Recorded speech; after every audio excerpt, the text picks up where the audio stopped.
Hi there. Mr. O'Leary, yes. There is an incident from your Dragon's Den days where you are seen grabbing a woman's butt who is advertising some gene technology that makes your ass look good. I'm wondering if this was your idea to grab this woman's butt on television. Well, there's about 10,000 hours of tape. I've had a long career in television, and I think you're going to find pieces of it chopped up into all kinds of incontextual moments, such as the one you're suggesting. I think you should actually go watch that whole show.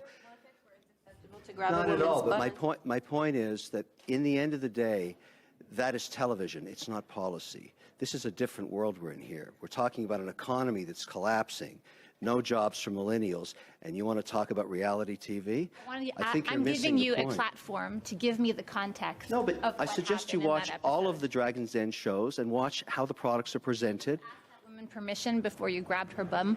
I honestly don't remember, but I'm sure she wasn't offended. She was obviously trying to sell a deal to a bunch of dragons, and I hope she was successful. But at the end of the day, she was an entrepreneur seeking capital. I'm very proud of that format and what we did for Canadian men and women. As a matter of fact, my most successful deals now, after 10 years of being an investor on this format, are all companies run by women. They've returned all of their capital. Over 40 different companies. It's the women-run ones that have been successful. So I'm a big supporter of women entrepreneurs.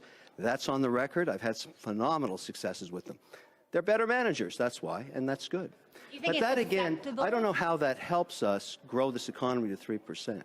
You're basically auditioning to be Prime Minister of the country. So yes, I am, and I think I'll do a great job bringing those entrepreneurs and those millennials. Let me point something out to you. You know, in order for this party to win a majority mandate, it's that young woman, along with all of her cohorts, that have to vote for Conservatives. And in order to get them back into this party, we have to be able to communicate with them. Now, where do they exist, and why was Trudeau so successful? In universities, on campuses, in institutions where they gather as entrepreneurs and aspire to grow. That's what they want to do.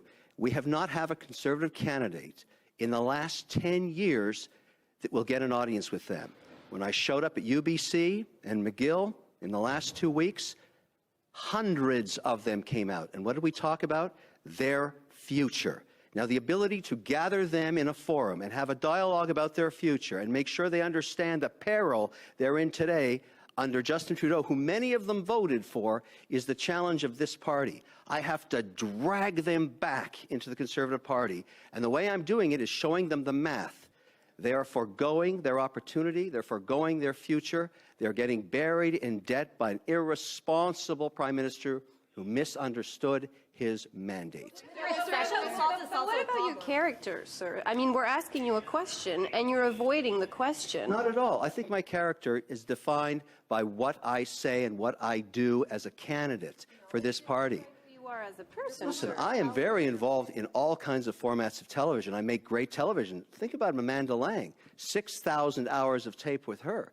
Very controversial, exploring all kinds of different ideas, not policy. Canadians aren't stupid. Some of that tape is so old I had hair. So at the end of the day, you're going to see it dragged out by Liberals, but they're going to be able to distinguish the difference between what is great television and what is policy.